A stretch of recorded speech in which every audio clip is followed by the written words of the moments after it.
this is something I wanted to talk to you about. In my personal opinion, and I'm not as anywhere near as learned, mashallah, as you. It might be more than me. I don't know. But I feel like we as a Muslim community are skipping a step with the LGBTQ community. I feel like we went immediately to the defense or attack mode, whatever mode you want to call it, depending on the community. And as a da'i, I feel like we should first make dawah to them, to call the LGBTQ community peacefully and in a beautiful way to Islam. Because I know two gay people that have converted to Islam and have left their ways. And it went from them having gay flags up to now them being one of them's in an Azhar big now. La ilaha illallah flags. La ilaha illallah, al-Azhar. Mashallah. So one of the things I've noticed about people don't talk about this enough. At least 50% of gay people have either gotten molested, traumatized, raped, hurt in some way. A lot of these people, when I've spoken to them, they all feel some kind of trauma, hurt, pain, and it's led them down this path. And and they've wanted to find an identity, a life to be a part of, a people to be a part of. And the ones that accepted them readily were the LGBTQ community. So a lot of these people, when you talk to them, they're good people. But they're missing the call to Islam. They're missing the knowledge of Islam.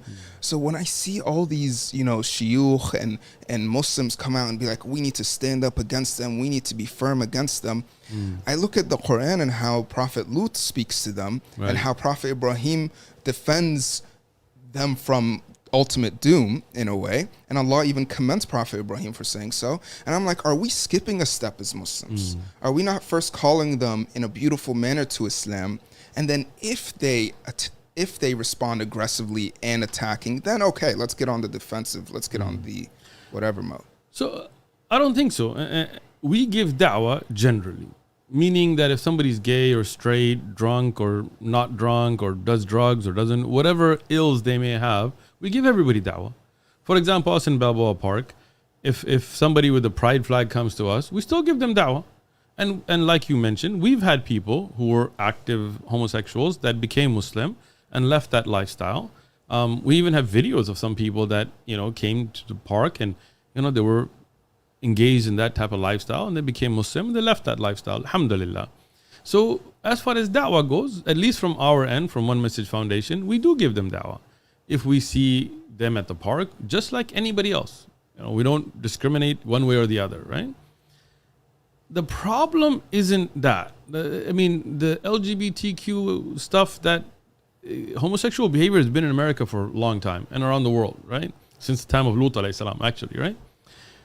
The problem isn't that. The problem is this onslaught that has come forward in the last few years where that agenda is now being pushed on us and our children.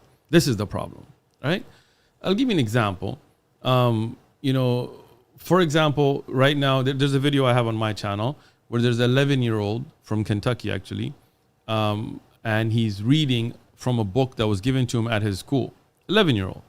And it's given to him at his school, right? This is not like he found it somewhere. And it's describing homosexual sex in ways that are very explicit, where even if that was heterosexual, I wouldn't accept that, right? At pride parades, you have people dressed up in leather with dog muffles, and you're taking little kids to that, right? Even if that was heterosexuals doing that, that's not acceptable, right? And if people are being pushed where in schools you have a drag queen, talking about their sex life to little elementary school kids, and you're being told you have to have your kids in this reading, this is where the problem gets to be. This is why many shuyukh and tullab ilm and others, not just Muslims, others who hold moral values have said, hey, what somebody does in the privacy of their home or whatever they do is really not the issue we have. It's when it's being pushed, especially on children.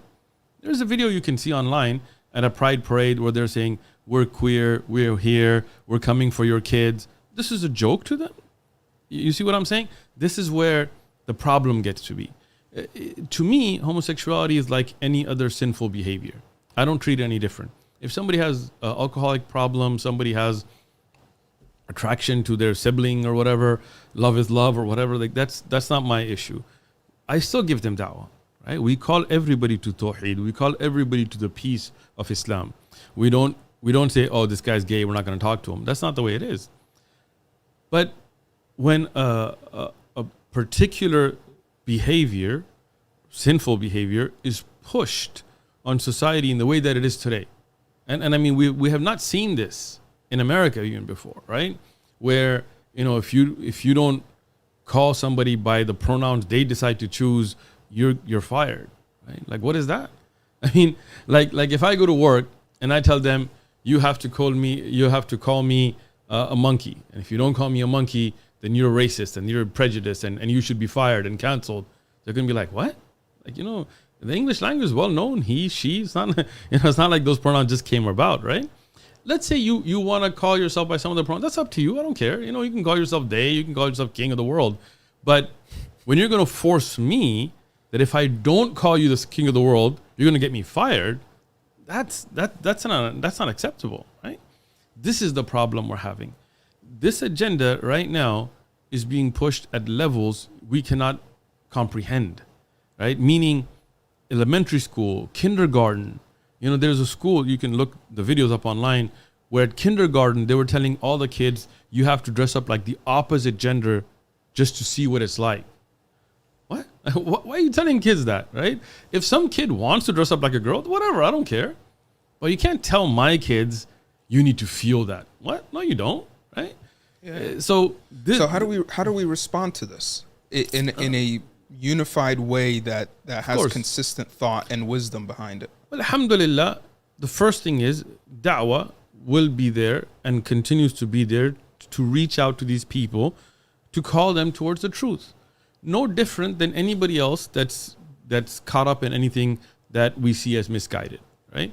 Meaning, I don't see a difference in our da'wah being from somebody who maybe has a problem with drugs or alcohol or some other kind of let's say fornication, like somebody heterosexual just likes to sleep around a lot, right?